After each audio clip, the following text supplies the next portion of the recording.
Doherty, the 6'7" sophomore from East Meadow, New York. Leadership is learned. A starter on Coach Dean Smith's legendary 1982 Tar Heels National Championship team with Michael Jordan. Jordan comes down with a rebound. Clears it away to Doherty. Doherty going in against Floyd. For the layup, it's good. Leadership is earned. Head coach at the University of North Carolina and the University of Notre Dame. You notice Matt Doherty, he is up working every second of this ball game. Leadership is taught. Public speaker, author, and executive coach. And leadership does not require a title. This is the Rebound Podcast with Coach Matt Doherty. Welcome to the Rebound Podcast. I'm Matt Doherty, and I'll be your host.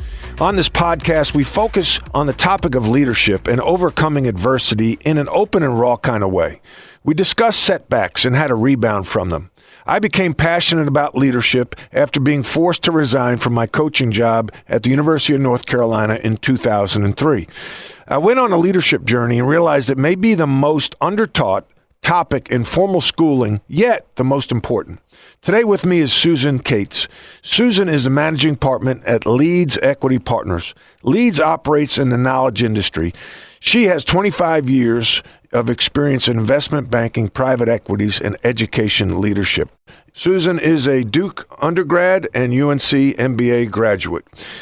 Susan invests in the American dream. America is known for companies that are built from the dirt, from the garage, the apples of the world, where it goes from nothing to something of significance. Well, Susan and her partners are the investors that help accelerate this growth. So she really has to evaluate these individuals at the end of the day to their core. What makes them successful? When they have failed, how have they rebounded? Welcome, Susan. Thanks for joining me on the podcast.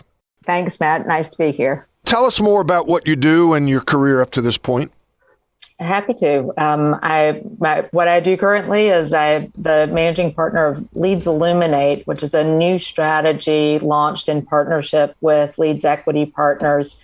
We are growth equity private investors in companies in the education and workforce development and workforce access space. So investing in companies that are working with learners and workers from the first day of school to the last day of work, supporting growth, whether that's in early childhood education and through social emotional learning and early grades and hard skills in high school up through all sorts of different paths that folks take through post-secondary and work to have productive lives. Mm-hmm.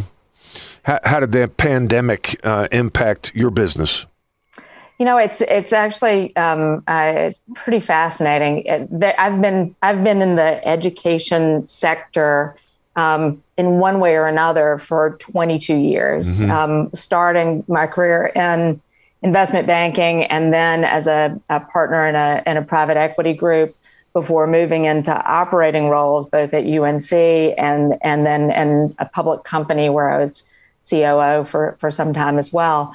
And the trends that have been evolving in the education sector, particularly in post-secondary and workforce development, upskilling, reskilling, and workforce access, there's been a real shift towards technology-enabled education and technology-enabled access to work in different ways that has been steadily building as the technology has gotten better and better over the last 2 decades. What we've seen in the pandemic is a real acceleration of those trends in a lot of ways, which drives great opportunity for the companies that we're investing in. We've seen really rapid growth and acceleration for a number of the companies that are focused in this sector. I think about people talk about going back to normal. And when I think about what we've seen in terms of the acceleration of trends in education and workforce development, I don't see us going back. I see this moving us forward more rapidly into a direction where we're already going in many ways. Now, that's not the case for all subsectors of education. Early childhood, elementary school, there's not a parent around who thinks that sitting a 6-year-old in front of Zoom all day is an effective way to educate young kids. And we should go back to in-person as quickly as we can for young kids. But even in younger grades, I think what we have learned in this pandemic and the opportunity that we've seen by shining a light where our current system isn't working as well, and identifying opportunities for change to support all learners better is going to continue to drive opportunity for investment in the sector. So we've had a very busy year in terms of investment opportunities in companies that are solving some of these problems. Well, that leads me to the next question, which you brought up. You have a unique perspective as an investor and what you've seen from entrepreneurs who experience failure, because, the whole genesis of this podcast is about failure and dealing with failure and how to rebound from failure. From your viewpoint, from your perspective, when you're evaluating an entrepreneur, how do you do a deep dive on their background? And when they did fail, how does that impact your decision to invest in that company? Yeah, I love investing in folks who have experienced failure.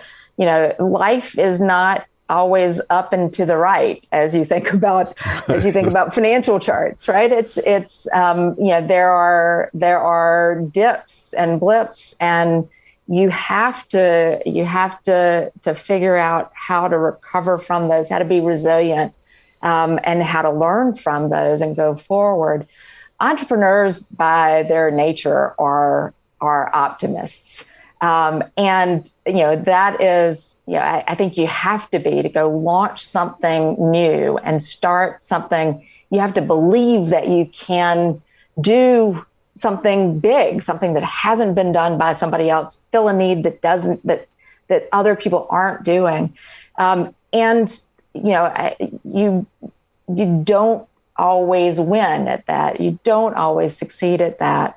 And in fact, most entrepreneurs don't succeed the first go around if they have a big audacious goal.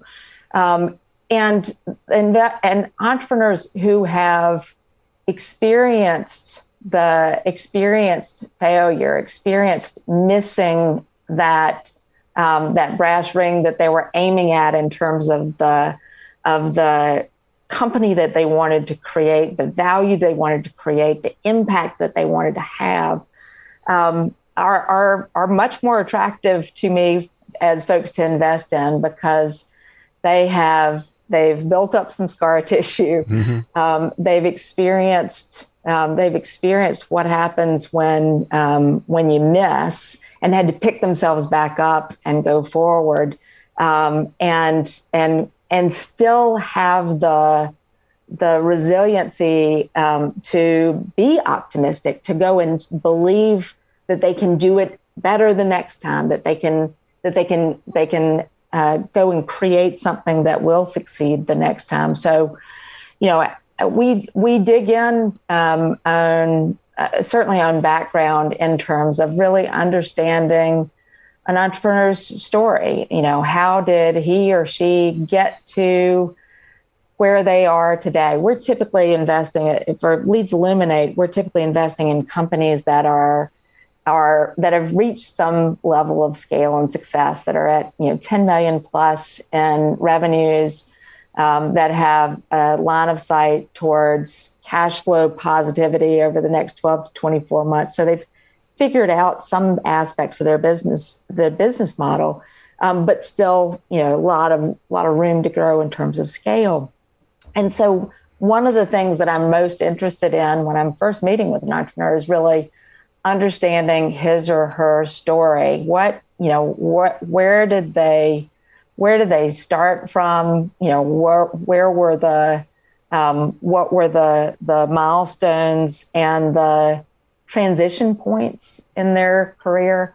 I think focusing on transition points and focusing on some of those downward dips in life is where the interesting stuff really happens, and where people learn a lot. I think about one of the entrepreneurs that we are an investor with today, who has built a company that in the 4 years prior to our investment had grown from 10 million top line to just under 100 million top line in 4 years, and is continuing to grow, is creating great value, creating a great company. But the first company that he had started was a travel business, and that really was sort of getting going in 2008 when we hit the last economic crisis, and it sputtered, and his investors wanted to sell the business at a time that he didn't. Mm-hmm. It didn't, he wasn't able to drive that in the direction that he had dreamed of doing. And that experience is actually incredibly valuable in helping him think about, how do I want to manage this business differently, and how do I react to external issues that are out of my control, because we're all deal with things that are completely out of our control. Global pandemic is one, a massive economic recession in 2008 is one, and having the experience of going through that, I think gives him a lot of mental strength and a willingness to act with that continued optimism, but with clarity that there are things that can really disrupt you. When you look at that person, yep. Can we give him a name? Sure. I'm gonna to protect his privacy. I'm gonna call him Al. Al's words good. of Paul Simon. Al. There you go, Al. Some people have the optimism, some people don't. Can it be developed? Did Al have a support group? Who helped Al coach? How did he get through, that transition point you referred to? Because the people here listening, everyone has dealt or will deal with adversity, and how did Al get through it? How do the people that you look at in these businesses that have failed, is there any common denominator besides just inherent optimism that helped them rebound? Yeah, it's a great question. I think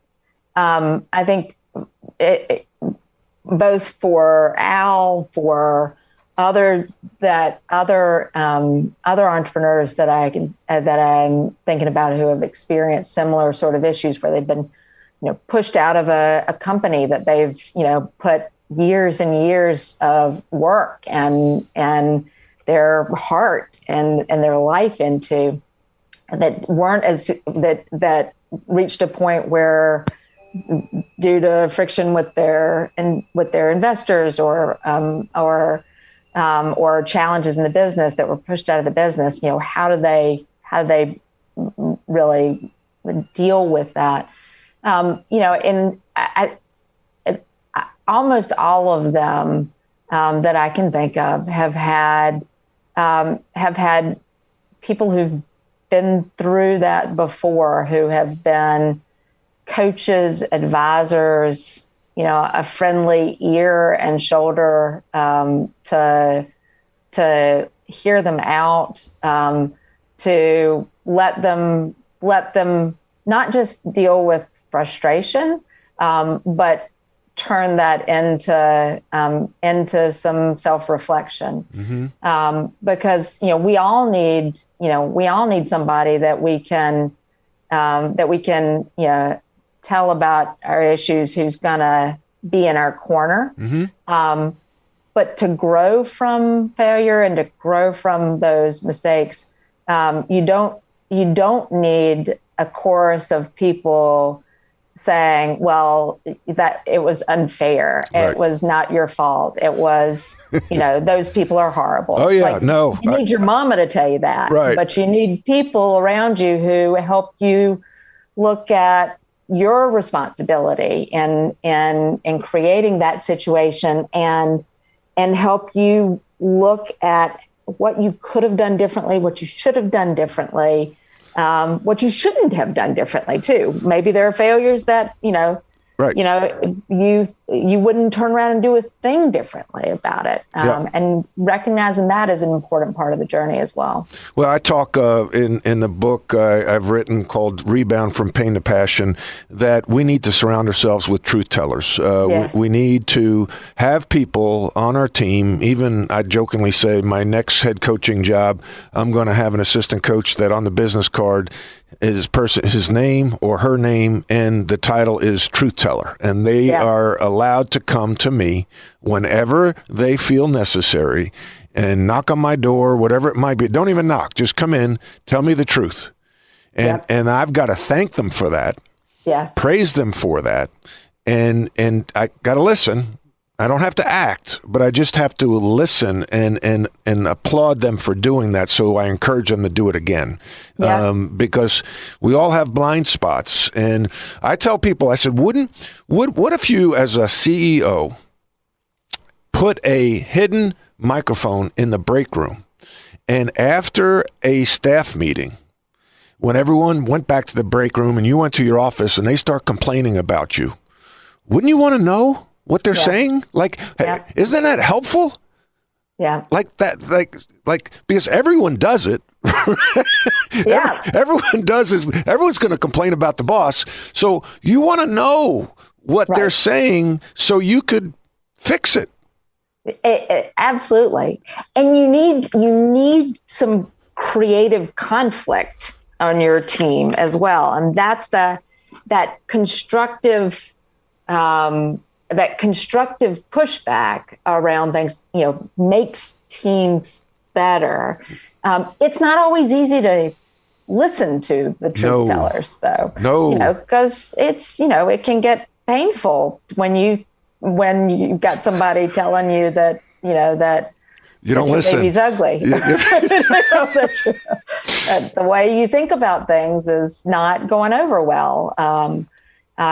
So it's really important advice, but it's really important to hold yourself accountable to doing that. Though I remember a earlier time in my career where a great friend who I'd known for a long time and who was running a successful business wanted me to come and join the team, and he said, I'm a big personality, and nobody really gets in my face, and you do, and you will, and I need that.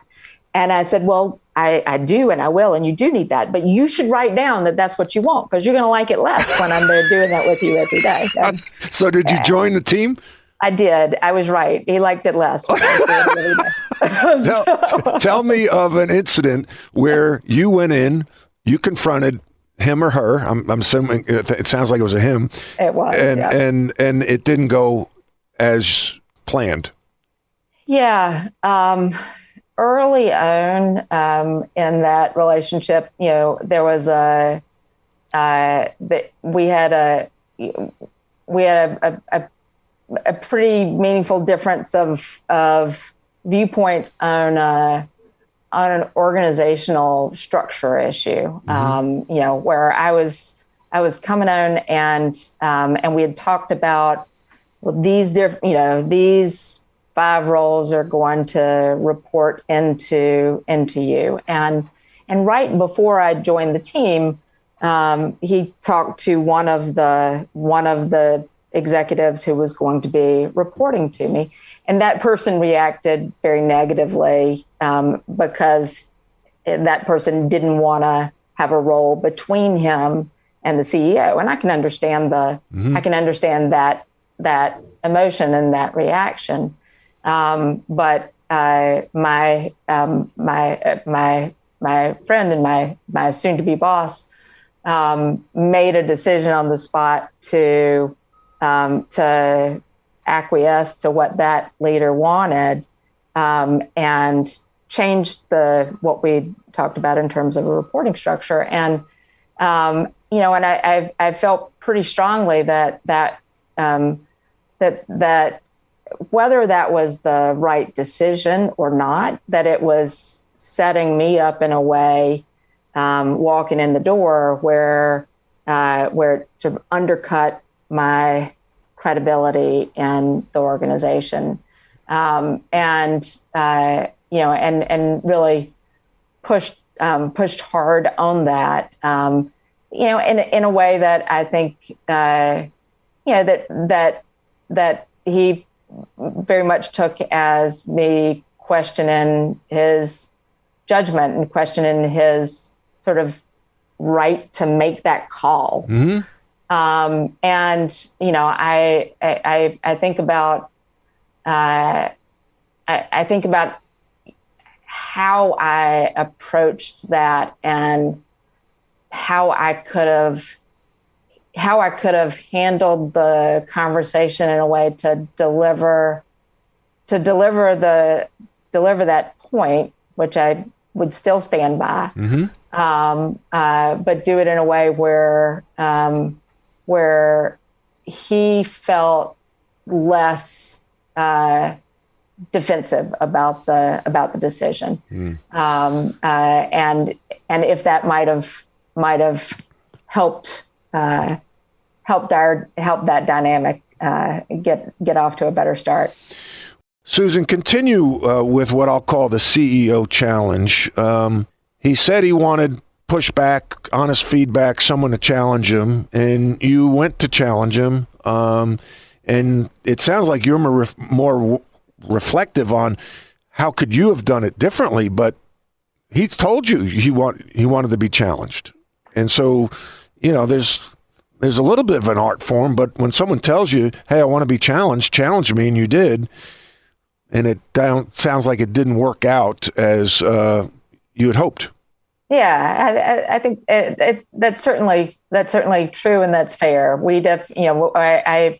I ended up working closely with him over the next year and a half, and then we decided that we do better with more distance between us, and so that's true, and that's fair.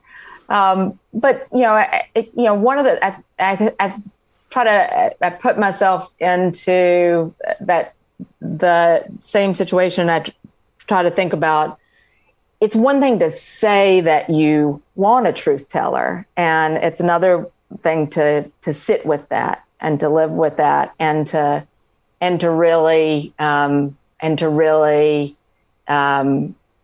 mean it and show that with your actions. And it's something that I try really hard to put into practice myself, because I have a strong personality, and I always tell folks when I hire them onto my team, one of the things to know about me is that I will sound 100% certain about something based on very little information. And so don't let the fact that I sound certain stop you from telling me that I am absolutely totally wrong. If you have more information than I do, don't be swayed by the strength of the conviction that it sounds like I have. I tell people I need you to push back when you know more, when you have facts that are different, when you have a different thought. And it's my responsibility as a leader then to encourage that, to not shut people down, to not react negatively to that. I, in a recent conversation with one of my partners, she was raising a concern around just norms in terms of how we operate as a team as we're building our new investment team. And it was something that, I didn't at all see the same way as she did. I didn't see it as a problem. I had a different viewpoint on it. When she pushed back on the way that I was approaching something, I said, look, I don't see it the same way.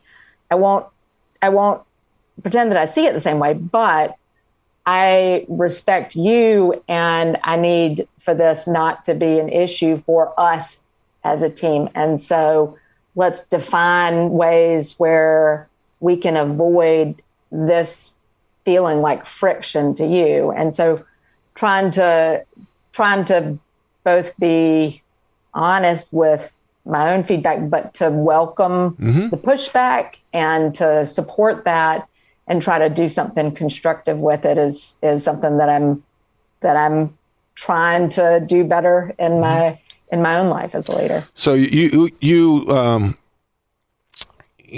I've said this to my staff in the past. Hey, in this conference room, I want conflict. I want challenge. I want that's stimulating to me. I said, now I may not be able to digest it and accept it and implement it. That may take time. I may decide no. When we leave the office, we need to be aligned. But I feel like by them being heard, they are respected and they feel like they have input. Yeah. And so they can own some of it. But I like that. I think it's stimulating conversation to think of what ifs, what ifs, what about this? What about, that's great conversation, and something might stick. Absolutely. Yeah. I think about our investment process. You need people to not just be cheerleading for something. You need people to be poking holes and pushing back. And that can be uncomfortable when you're advocating for something, but that's the way we get to the best decision. Yeah. To have that. You've done some amazing things, continue to do amazing things. Whether it be an investment or a coaching scar as a leader. We all have nice resumes and they look good, but no, I don't see anybody ever really list on a resume their biggest failure or their biggest mistake. What have you dealt with in your career that you could look back and say, I really screwed that up, or I failed there, or what is that in your career, if you don't mind, sharing that with us and how you dealt with it and overcame it? Yeah. So, there are always bumps along the way. And some of those that seemed big at the time, seem embarrassingly small in hindsight now. I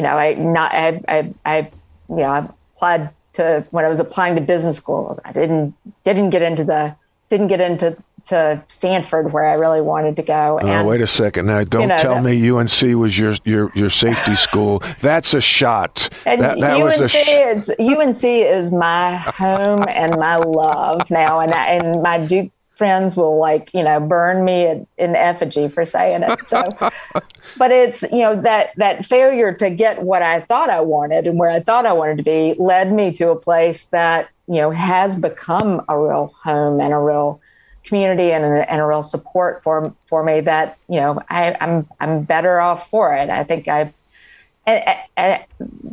figuring out that there are a lot of different pathways that can make you happy and be good for you is part of bouncing back from not getting what you want in various situations too. But I think about a recent story where last summer, as we were in the fairly early days of the pandemic, right before the whole world had shut down, my partner and I were launching this new strategy and just starting to talk to investors about raising a fund. and anticipating that we would raise the fund and be done with that last year. And then of course, everything changed.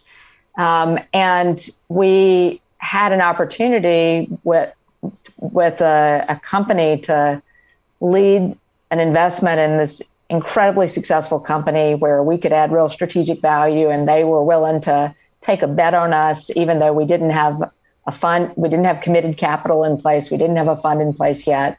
And so we signed a term sheet and we were working through that. And I started off that process feeling like this is such a great investment. It's going to be a piece of cake to go raise the money for it. And there were at least 3 different times over the next couple of months where I felt sure that I knew who was going to be investing the $30 million that we were seeking to lead this deal. And there was one in particular where we had spent weeks with this group of investors where they were going to lead that investment, and that was going to end up leading into being the anchor investor for the fund that we were putting together. And we spent so much time on that, and we were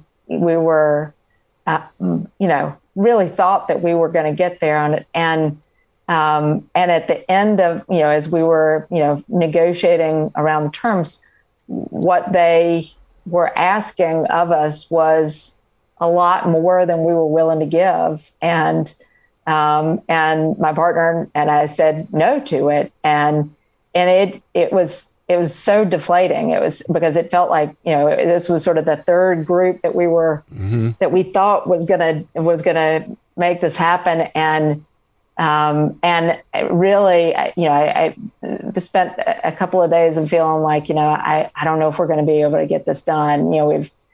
I really thought that this was the group, and if we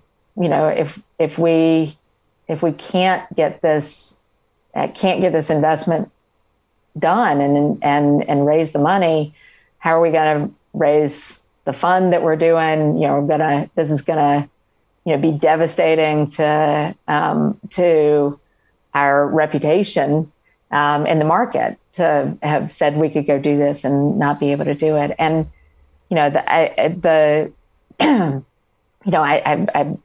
said since then, we just had to take this attitude that that the only way we were going to fail at it is if we stopped. That we were just going to be like the little engine that could and keep saying, I think I can, I think I can, I think I can, and keep moving and keep talking to folks. And shortly after that failure to get that deal done, that we thought was going to be the linchpin to launch what we were doing, we met with another investor who immediately understood the story, who did come in and invest, and has continued to support us in other investments over the last several months. But it really having the investor that we thought was going to lead this sort of fall apart on us after